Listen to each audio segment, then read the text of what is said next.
plays well. That's the key to this, you know.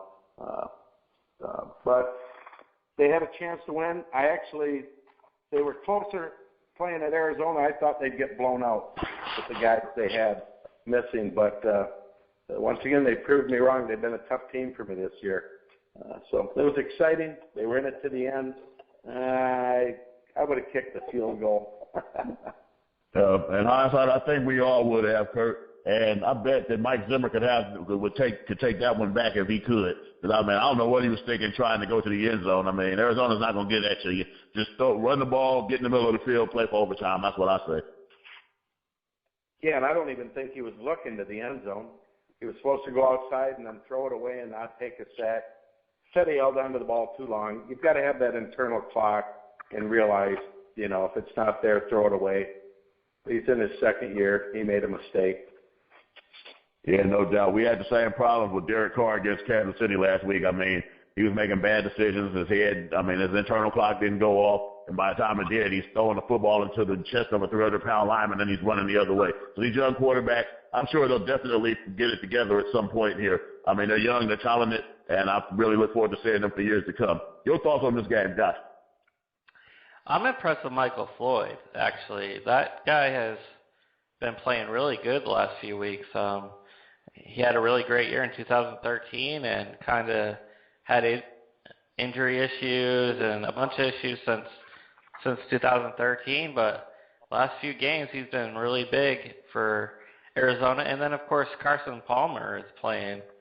I don't know. If I were to vote for MVP, he would be in the top 3 for sure right now with how he's playing. So Arizona's a good team, and so is Minnesota. But Arizona got it done on this day, and I'm impressed with Arizona. I think they're gonna go far in the playoffs, I think. Oh yeah, I definitely think they'll be playing a football game most likely in mid-January. Well, they're gonna lock up the 2 seed, so yeah, that will be happening. They just better hope that they don't run into the Seattle Seahawks. But that's another story for another day there. Your thoughts on this match here, Sandman? Well, actually, I was surprised. I thought Arizona wouldn't have a problem handling Minnesota at home, especially on a short week. I give the Vikings kudos for how well they played in that football game, their ability to come back in that football game. But when it comes down to it, and you can say what you want about Teddy Bridgewater on that last play, when you have 13 seconds left and no timeouts and you're in field goal range, you cannot risk that third down play. That is on the head coach. You don't risk that play. You have no timeouts. You know if something goes wrong, even an aborted snap, anything that goes wrong on that play, okay, then you do not have enough time to kick the field goal. You cannot do that. That's on the head coach. That's a horrible decision by the head coach. And in my opinion, it cost the Vikings an opportunity to play in overtime. Oh, it most definitely did. I'm not a big fan of moral victories myself, but Minnesota did acquit themselves very well in the desert last Thursday. So they did gain a bit of a respect from Raider Rome here. Great work. You guys just killed it with Bridgewater's bad decision at the end of it. Pretty much our look at our Week 14 games here.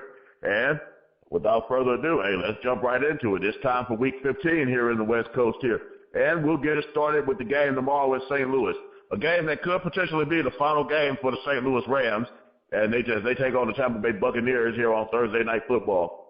There's not really much to see from this game other than Jameis Winston continuing his run for Rookie of the Year. He won't have Vincent Jackson, though, but he'll still have Doug Martin and Mike Evans if he can ever stop dropping the football. So I'm really looking forward to that. And as far as the Rams go, they have that hell of a defense, and they do have Todd Gurley, who seems to have gotten back on track.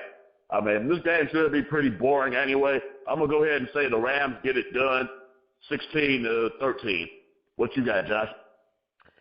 I think I'm going to pick Tampa Bay to win this game 21-13, and I think this because St. Louis wins a game and then they always lose like 2 in a row. So seriously, that's how they are. So that's why I think Tampa Bay is going to win. I just think St. Louis is going to come off a win. They're going to lose again. That could happen. Kurt, who you got in this match here? I go with Tampa to win on the road, 20-16. Okay. And Sandman? Tough call on this game. I think you could flip a coin, to be honest with you. And it has a little bit of meaning to Tampa Bay, obviously. They still have an outside shot at the playoffs. They're in the St. Louis Thursday night short week. Really could flip a coin, but I'm going to take the Rams 20-17. Okay, we got 2-2 here. 2 Rams picks, 2 Buccaneer picks. So it'll be fun to see how this one shakes out tomorrow here. All right, next up, we've got probably the hottest team in football taking on a team who looks like they're just ready for the season to end. Kansas City and Baltimore. I mean, not much really has to be said about this game. I do believe that Charcandrick West and Spencer Ware is going to grind the Ravens to bits with that power run game. And Travis Kelce, he'll probably get in the end zone along with Albert Wilson. I mean, the only thing that saves San Diego from a beatdown last week, I believe, is that monsoon. And I'm not sure how the weather is in Baltimore, but if it's anything clear, Kansas City is going to kick their ass. Chiefs, 23, Ravens, 10. What you got, Josh? See, I think this game could either be a blowout or it could be close. This is a weird game for me, but I will go ahead and say Kansas City is going to get the job done, and they're going to win 31-17. All right, Kurt. Kansas City gets their 8th in a row. The Ravens continue their march in quest for the first pick. It's 24 Chiefs, 13 Ravens. Okay, I like that there. And Sandman, you going for the sweep? Oh, without a doubt. The Ravens have nothing to play for. Kansas City's red hot. Their defense is playing great. The Ravens have no quarterback really right now. I'm gonna go with Kansas City winning by a score of 27-6 over the Ravens. Okay, and we all have the Chiefs there very decisively in that matchup here. All right, now this game here, a game is pretty near and dear to my heart here. My Oakland Raiders at 6-7. Hey, they've got a faint heartbeat for the playoffs, but hey, who cares? They showed a lot of sack with the way they came back to defeat the Denver Broncos. And it wasn't even Derek Carr. Khalil Mack kind of led the way on this one, and this was his first big breakout game as a pro. I do believe that now that's going to give the Raiders the confidence to go forward. I mean, Latavius Murray was even starting to get stronger as that game went on. Derek Carr, he's going to find his game this week. Amari Cooper, you can't keep him down. Although Aaron Rodgers and that offense of Green Bay, they're pretty much a problem for anyone there. So I do believe that you're going to see a lot of back and forth in this game. And Eddie Lacy, he may beat up that Raider front seven, but they played pretty well, though, against Ronnie Hillman last week. So it's going to be a pretty fun game here. I'm going to stop short of making a prediction for obvious reasons here. I learned my lesson about that. But I will say this. If Carr can make plays and the Raiders defense can slow down Rodgers, they'll have a shot at this one in the fourth quarter. Josh. Man, you should make a pick, man. All right. Hey, Green Bay has struggled to score, honestly, for the past, month and a half now. Oakland could pull the upset here. I honestly believe this, but there's another smarter side of me that says that Green Bay probably will get it done. So I'll go ahead and pick Green Bay just because that's the logical pick here. 21-17. Well, if we could hold Green Bay to 21 points Sunday, I'd be pretty damn happy about that. Oh, you guys, trust me, Green Bay is not going to score as many points as people are thinking. They're not going to. Well, hey, we'll see how it shakes out though Sunday there. What you got for this matchup, Kurt? Well, the football team from America's Dairyland is going to head out west to Oaktown, and I see them, unfortunately, bringing home a win, 24-21, Packers. Okay, Sandman, you going for the sweep there?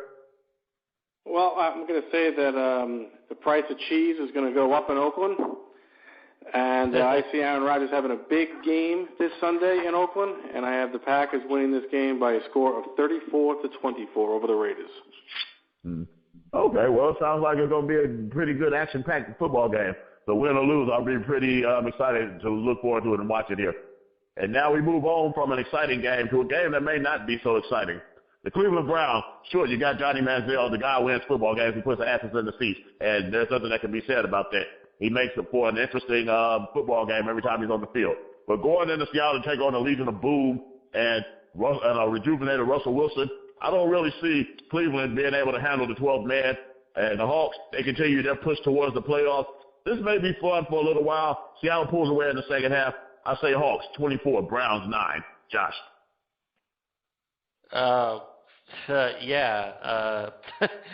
Hawks are going to win for sure, 31-10. All right, Kurt, what you got for this one? I'm close to Josh on that. I've got Seattle rolling them, 31-13. And Sandman, you go for the sweep. Well, there's just no way that I could possibly go against the greatest wide receiver quarterback combination of our time. There we go. Seattle 38, Cleveland 3. Ouch. Ooh, Johnny football is going to be Johnny Beatdown. I'm from the sounds of that there. All right, next up here, we got a game where I think if you have to watch this on your local CBS station, you'll probably either go Christmas shopping with your wife or you'll sleep through it. Miami versus San Diego. The Dolphins, they seem to can still rule the ball pretty well with Tannehill and Jarvis Landry and the guys and the like. And San Diego, I mean, it seems like Phillip Rivers is the only guy on that team still fighting. And me and Josh, we may suit up and start wide receivers this week for San Diego, and an offensive backfield with Butler and Matson in it. It's not going to bode well for you. Miami 17, San Diego 7. What you got, Josh? I will take Miami to win this game, 21-13. All right, what you got there, Kurt? Well, after the bad taste Miami left in my mouth in Monday Night Football, where I picked them to beat the Giants, I'm not going to do that this week. I'm going to go San Diego at home in a stunner, 24-21 over Miami.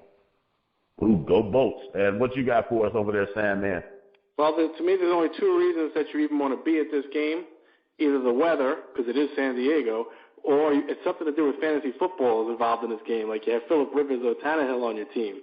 But I have a feeling, too. I got a little feeling there, like Nelly has here, that the Chargers are going to win this football game 24-23 over Miami. Well, before we move on, I got a bit of bad news for you, though, Sandman. It is supposed to rain over here in the greater Southern California area Sunday, so you won't be there for the weather. Unless you like the rain. Yeah, unless you're a fan of the rain. So yeah, it's going to be a pretty soggy, nasty day out there in San Diego. Yeah, well, that's why, I'm on the East Coast, so I got to apologize to everyone out there. I have no clue about the weather out on the West Coast. Well, hey, I don't blame you. I would automatically assume that it's always 70 and sunny here, too. So I ain't going to hate. All right, next up here we got the Bengals and the 49ers. This game actually turned pretty interesting now with the fact that Andy Dalton is out of this one with his broken thumb. They still have a power running game, though, with Jeremy Hill and Giovanni Bernard, and you still got A.J. Green. A.J. McCarron actually played pretty well in relief last week, and it's going to be interesting to see what he can do now with more with more repetition and a whole week of practice here. The 49ers, after catching that beat down from Cleveland, I'm not sure if they have anything left in the tank. I still think a Cincinnati team without Andy Dalton can get the job done here. And I'm going to say Bengals 27, 49ers 17. Josh. Yeah, the Bengals are still going to win this game, but it's going to be a close one, 21-17. Okay, and what you got for us there, Kurt? Well, the Bengals are going to rally behind their young quarterback. They've got enough talent across the roster on both sides of the ball. I think Gabbert has now clicked his heels and found there's no place like home, and he came back to reality. I think he's 2-3 now. I see Bengals 24, the Niners 17. Okay, and Sandman, you going for the sweep there? Oh, well, most definitely. But most people out there who have listened to me in the past know that I am a believer in A.J. McCarron. I think he's going to be able to assert himself well. I actually think I'd rather have him in a playoff game over Andy Dalton. Let me say that right now. This is a guy who knows how to run a football team. I'm a little more confident in him not making the bigger mistakes, and I think he'll play a fine football game in San Francisco, and I have the Bengals winning that game 20-13 over the 49ers.